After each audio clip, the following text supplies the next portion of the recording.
Hello case நம்ம இதில் என்ன பார்க்க போகிறோம்னா பேன் இந்தியா ஒரு விஷயம் டேம் ஆனதுக்கப்புறம் ஏகப்பட்ட பேன் இந்தியா மூவிஸ் இருக்குது. ஸோ பேன் இந்தியா ஒன்றும் இல்லை 1000 கூட எய்ம் பண்ணுற மூவி தான் அப்படி சொல்லுவாங்க. ஸோ அந்த மாதிரி ஏகப்பட்ட மூவிஸ் வந்து நான் சக்கப்போட போட்டிருக்கேன். நிறைய மூவிஸ் ஒஸ்ட்டாக அமைஞ்சு அடி வாங்கியிருக்கேன். அந்த மாதிரி இந்த லிஸ்ட்டில் டாப் 5 ஒஸ்ட் பேன் இந்தியா மூவிஸ் தான் பார்க்க போகிறோம். ஸோ இந்த லிஸ்ட்டில் என்ன மூவிஸ் இருக்குங்கிறத எந்த அளவுக்கு ஒஸ்ட்டாக அமைஞ்சதுங்கிறதையும் அண்ட் அது எந்த அளவுக்கு மோசமாக அடி வாங்கிச்சு அப்படிங்கிறத நம்ம டீலாக பார்க்க போகிறோம். ஸோ ஸ்கிப் பண்ணாமல் ஃபுல்லாக பாருங்கள். திஸ் லேஸ் ரிவர் welcome to my YouTube channel.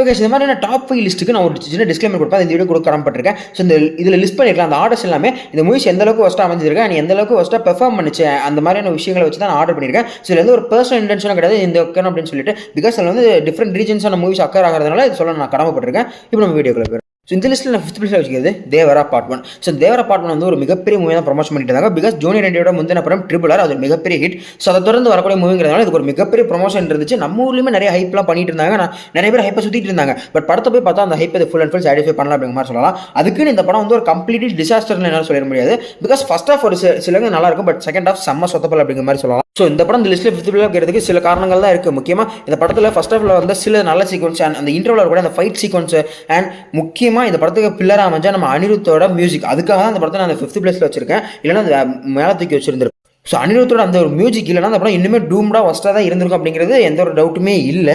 But still comparatively சொல்லணும்னா இந்த லிஸ்ட்டில் இன்னும் மற்ற மூவிஸ் வச்சிருக்கலாம். அதோட கம்பேர் பண்ணும்போது இது ஃபார் பெட்டராக இருக்குது. கண்டென்ட் வைஸாகவும் சரி அண்ட் பணம் போட்ட ப்ரொடியூசரை காப்பாற்றுறதுலையுமே இது பிரேக் ஈவன் பாயிண்ட் வரையும் கொண்டு வந்து 300 கோடி போட்ட பட்ஜெட் ப்ரொடியூசரை காப்பாற்றி விட்டுருக்கு. அதனால இந்த லிஸ்ட்டில் இருக்கிற மற்ற படத்தை கம்பேர் பண்ணும்போது இது ஒரு ஃபார் பெட்டராக ஃபீல் ஆகும். அண்ட் அதே மாதிரி இது உட்காந்து பார்த்தீங்கன்னா 1 or 2 டைம்ஸ் கண்டிப்பாக அந்த லாஜிக் இதெல்லாம் தவிர்த்து பார்த்தீங்கன்னா பார்த்துடலாம் ஃபுல் படத்தையும். அதனால இதை வந்து நாங்கள் 5th பிளேஸில் கண்ணுக்கு தெரியாத பயமாக மாற போகிறேன்.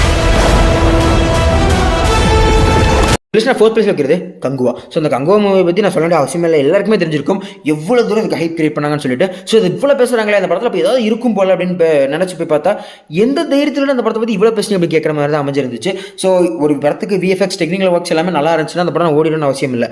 கதைக்கு வலுவாக சேர்க்கிற மாதிரி தான் எல்லாமே இருந்திருக்கணும்.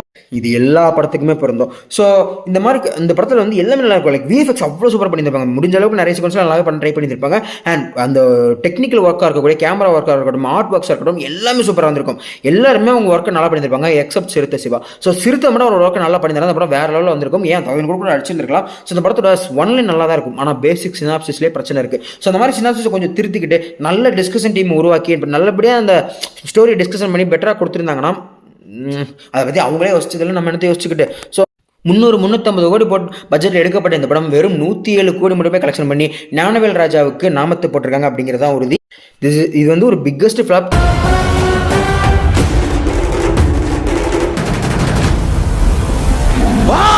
அடுத்து இந்த 3rd பிளேஸில் 2 மூவி வச்சிருக்கேன். ரெண்டுமே ஒரே டேரக்டரோட மூவி. மொதல் மூவி கேம் சேஞ்சர். ஸோ இந்த கேம் சேஞ்சர் வந்து எப்படி சொல்ல, இப்போ நான் கேம் சேஞ்சர் பற்றி சிம்பிளாக ஒரு இடத்துல முடிச்சிடறேன். சங்கர் சாரோட ஃபிலிமோகிராஃபியில் இந்தியன் 2ங்கிற ஒரு படம் வரலை அப்படின்னா கேம் சேஞ்சர் தான் நம்ம டேரெக்டாக பார்க்குறோம். அப்படின்னா இந்தியன் 2 எந்த அளவுக்கு அடிச்சிருந்தோமோ அந்த அளவுக்கு கூட கேம் சேஞ்சரை வச்சு செஞ்சிருப்போம். ஸோ இந்தியன் 2 வந்ததுனால கேம் சேஞ்சர் நீ பொழச்சிட்டா அப்படிங்கிற மாதிரி இருக்கும். ஸோ இந்த படம் பார்க்கும்போது உங்களுக்கு வந்து ஒரு ஃபீல் இருக்காது. லைக் சங்கர் சார் படமே பார்க்குற மாதிரி இருக்கும். இது ஒரு படமே இல்லைங்கிற ஃபீலிங் நிறைய இடத்துல வரும். அது வேற கதை. பட் சங்கர் சாரோட ஃபிலிம் இல்லை அப்படிங்கிற மாதிரி நிறைய இடத்துல, பிகாஸ் அவரோட டச் நிறைய இடங்கள் அந்த படத்தில் இருக்கவே இருக்காது.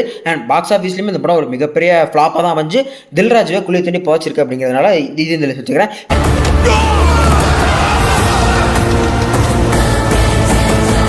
இன்னொரு படமாக இருக்கிறது இந்தியன் 2. ஸோ இந்தியன் 2 பற்றி நான் சொல்ல வேண்டிய அவசியமே இல்லை. கமல் சார் கோலிவுட்டுக்கு மட்டும் இல்லை, இந்தியன் சினிமாவோட ஒரு ஜாம்பவான். அவரை இப்படி ஒரு ட்ரோல் மெட்டீரியலாக ஆக்க முடியும். அவரோட ஒரு படம் இந்த அளவுக்கு மோசமாக இருக்கும் அப்படிங்கிறதுக்கு ஒரு பெஞ்ச் மார்க், ஒரு ட்ரேட்மார்க் வச்சுட்டு போன ஒரு படம் தான் இந்தியன் 2.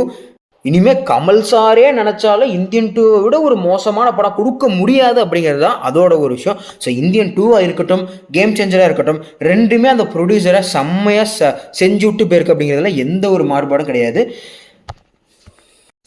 ப்ரொடியூசரோடு சேர்த்து ஆடியன்ஸையும் சம்பவம் செஞ்சதுங்கிறதுல எந்த ஒரு கேள்விக்குறியும் கிடையாது. ஓடவும் முடியாது, ஒளியவும் முடியாது. செகண்ட் பிளேஸ் வச்சுக்க மூவி கப்சா. ஸோ அந்த கப்சா மூவி வந்து நம்ம ஊர் மாதிரி தான். எப்படி பாகுபலி வந்ததுக்கப்புறம் நானும் பாகுபலி மாதிரி படம் எடுத்து காட்டு வேண்டாம்னு சொல்லிட்டு போய் அடி வாங்கிட்டு வந்தாங்களோ, கர்நாடகாவில் கேஜிஎஃப் வந்ததுக்கப்புறம் நானும் கேஜிஎஃப் மாதிரி படம் எடுத்து காட்டு வேண்டாம் அப்படின்னு சொல்லி நொட்டின படம் தான் கப்சா. படமும் பேர் மாதிரி தான், உள்ள ஒன்றுமே இருக்காது. ஸோ இந்த படத்தை நான் எதுக்கு பார்க்க போயிருந்தேன்னா உபேந்திரக்காகலாம் கிடையாது. இந்த படத்தோட போஸ்டர் அண்ட் டீசர் ட்ரெயிலர் எல்லாத்துலையுமே நம்ம கிச்சா சுதீப் அண்ட் சிவராஜ்குமார் இவங்க 2 பேரோட போஸ்டர் பாதி போட்டுட்டு இருந்தாங்க. ஸோ கிச்சா சுதீப் இந்த படத்தில் இருக்கார் அப்படின்னு நினச்சிட்டு படம் போனவனுக்கு அவர் இன்ஃபிளிமேட் வந்த மாதிரி ஃபர்ஸ்ட் 2 நிமிஷம் லாஸ்ட் 4 நிமிஷம் தான் வந்துட்டு போயிருப்பாரு. அவரோட ஸ்க்ரீன் டைமே 10 நிமிஷத்துக்கு கீழே. இவர் எப்படின்னா சிவராஜ்குமார் இன்னும் சுத்தம் படத்தோட போஸ்ட் கடிச்சில் 2 தலையை காட்டிட்டு பேர் வந்திருப்பாரு. ஸோ சரி இவங்க தான் இல்லை படத்தில் ஏதாவது கதையாவது இருக்கும் அப்படிங்கிற மாதிரி ட்ரெயிலர் பார்த்துட்டு போயிருந்தா காலி உள்ள ஒன்றுமே இல்லைடா அப்படிங்கிற மாதிரி. இந்த படத்துக்கு முக்கியமான 2 பிரச்சனை இருக்குது. ஒன்று வந்து இந்த படத்தை வந்து ஒரு நல்ல ஸ்க்ரீன் பிளேல எதிர்க்கல, ரொம்ப லாகியாக ஃபீல் ஆகும். அண்ட் நிறைய ஆக்ஷன் சீக்வன்ஸ் வந்து ரொம்ப இழுத்து லென்த்தியாக எடுத்து வச்சிருப்பாங்க. நான் பில்டப் ஏற்றுறேன்னு சொல்லி ஏற்றிட்டு மட்டும் தான் இருப்பாங்களே தவிர ஒரு பில்டப்பாக அமையாது. அண்ட் கிளைமேக்ஸுமே ஒரு அப்ரப்டான கிளைமேக்ஸ் தான் இருக்கும். ஒரு ஃபுல் கிளைமேக்ஸ் இருக்காது அண்ட் சாட்டிஸ்ஃபைடாக படமும் இருக்காது. ஸோ அது ஒரு மிகப்பெரிய நெகட்டிவ் அந்த படம் கிளம்பிச்சது. ஸோ 2வது பிரச்சனை என்னன்னா இந்த படம் எடுத்தது ஒரு பிரச்சனை தான், அதான் 2வது ரீசனாக வச்சுக்கோங்க. அண்ட் இந்த படத்தை நான் எதுக்கு செகண்ட் பிளேஸ் வரைக்கும் கொண்டு வந்தோம்னா இது இந்த அளவுக்கு சோதிச்சது ஒரு ரீசன். ஆனால் அதோட முக்கியமான ரீசன் கிட்டத்தட்ட 120 கோடி போட்டு எடுக்கப்பட்ட இந்த படம் வெறும் 30 to 35 கோடி தான் பாக்ஸ் ஆஃபீஸ் பண்ணுச்சுங்கிறது இன்னொரு முக்கியமான விஷயம். அண்ட் இந்த படத்தை டிஸ்ட்ரிபியூட் பண்ணது நம்ம எல்லாருக்கும் பழக்கப்பட்ட Lyca. If you want to kill me, I will end the game. Final aspect வந்தாச்சு. இந்த மூவி கண்டிப்பாக கெஸ் பண்ணியிருப்பீங்க. பிகாஸ் இந்த மூவி பற்றி நம்ம ஏற்கனவே சேனலில் பேசியிருக்கோம். That's Martin. ஸோ இந்த மார்ட்டின் எடுத்த ஏபி அர்ஜுன் இவர்கிட்ட நான் ஒரு கேள்வி கேட்கணும்னா இவர் இந்த படத்தை என்ன நினச்சி எடுத்தாரு, இல்லைனா படம் எடுக்க தெரியலனா என்ன அமைதியில் இந்த மாதிரி ஒரு படம் எடுக்க அப்படின்னு தான் கேட்கணும்னு நினைக்கிறேன். அவ்வளோ மட்டரகமான ஒரு படமாக அந்த மார்ட்டின் அமைஞ்சது. லைக் இதுவுமே கேஜிஎஃப் மாதிரி எடுக்கிறேன்னு சொல்லி நொட்டின ஒரு படம் தான். ஆனால் அது சுத்தமாக சொதப்பிடுச்சு அப்படிங்கிற மாதிரி சொல்லலாம். இந்த படத்தை பற்றி நான் நிறையவே பேசியிருக்கேன். ஸோ அந்த ஸ்டாண்ட்லேருந்து நான் இன்னுமே இறங்கல. வேண்டாம் வெறுப்புக்கு படம் எடுத்து காண்டாபுரம் பேர் வச்ச மாதிரி இல்லை வீம்புகன் படம் எடுத்து பேர் வச்ச மாதிரி தான் அந்த படம் அமைஞ்சிருக்கும். ஸோ இந்த மூவி பற்றி நான் ஒரு சேலஞ்சே பண்ணலாம். இந்த வீடியோ பார்க்குற யாராக இருந்தாலும் நீங்கள் இது வரைக்கும் உங்கள் வாழ்க்கையில் பார்க்காத ஒரு சந்தோஷத்தில் நான் இது வரைக்கும் இவ்வளோ சந்தோஷப்பட்டதே இல்லை அப்படிங்கிற ஒரு மொமெண்ட்டில் இருந்தீங்கன்னா அப்போ நீ இந்த படத்தை பார்த்தா கூட நீ இது வரைக்கும் போகாத ஒரு டிப்ரெஷனுக்கும் போகாத ஒரு கடுப்புக்கும் காண்டுக்கும் போயிடுவேன். அந்தளவுக்கு ஒரு ஒஸ்டான கேவலமான மட்டரகமான குப்பையான ஒரு படம். நான் இந்த அளவுக்கு எந்த படத்தை பார்த்தா ஒரு ஃப்ரஸ்ட்ரேஷன் ஆனதே இல்லை. லைக் இந்தியன் 2 இருக்குது, கேம் சேஞ்சர் இருக்குது, கங்குவான்னு சொல்லிட்டு நீங்கள் எந்த படத்தில் லிஸ்ட் எடுத்து வச்சாலும் அந்த படத்தில் பார்க்கும்போது ஒரு காண்டி இருக்க தான் செஞ்சுது. ஆனால் இந்த அளவுக்கு ஃப்ரஸ்ட்ரேட் ஆகி அந்த இடத்துல திட்டின ஒரு படமே கிடையாது. நான் ஏதோ ஒரு புண்ணியத்தில் என் சிஸ்டமை ஒட்டைக்காமல் வச்சுருந்தேன். அந்த அளவுக்கு எனக்கு காண்டு வந்துச்சு அப்படின்னு சொல்லலாம். எனக்கு எல்லாமே நல்லா தானே இருந்துச்சு. இவன் கெட்ட கேடுக்குன்னு இந்த படத்தை நான் இவ்வளோ நேரம் உட்காந்து பார்த்ததே பிரச்சனை. இதில் போஸ்ட் கிரெடிட் சீன் ஒன்று வச்சு பாட்டுக்கு லீடு வேற நுட்டையானா அப்படின்னு கேட்குற மாதிரி தான் ஒரு போஸ்ட் கிரெடிட் சீன் இருந்திருக்கும். இந்த படம் வந்து இவ்வளோ தூரம் நீ காண்டாயிருக்கு அப்படிங்கிற மாதிரி சொல்லலாம். அந்த அளவுக்கு ஃப்ரஸ்ட்ரேட் ஆனதுனால தான் இவ்வளோ தூரம் நான் பேசியிருந்தேன். இந்த படத்தை ஒரு மிகப்பெரிய படமாக புஷ் பண்ணி பெரிய லெவல் பேனந்த மூவின்னு சொல்லிட்டு நம்ம வேர்டன் கூட கிளாஸ் விட்டு இருந்தாங்க. ரிசல்ட் சேம் கப்ஸா மாதிரி தான் 100 கோடி பட்ஜெட் எடுக்கப்பட்ட அந்த மூவி 20-25 கோடி தான் கலெக்ஷன் பண்ணி மிகப்பெரிய டிசாஸ்டராக அமைஞ்சிருந்து. அண்ட் ஸ்டில் இதை ஏன் ஃபர்ஸ்ட் பிளேஸ் வச்சிருக்கேன் உங்களுக்கு புரியல அப்படின்னா கண்டிப்பாக அந்த படத்தை ஒன் டைம் பாருன்னு சொல்லி கண்டிப்பாக சஜஸ்ட் பண்ணுவேன். 2 மணி நேரம் மூவி. ஆனால் பார்த்ததுக்கப்புறம் உடம்புக்கு உயிருக்கு ஏதாவது ஆபத்து ஏற்படலாம், அது கம்பெனி பொறுப்பாகாது அப்படிங்கிறத இங்கே தெரிவிச்சுக்கிறேன்.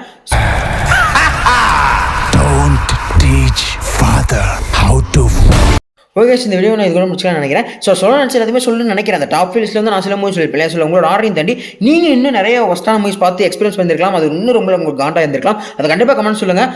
பார்ட் 2 போட்டுருவோம்.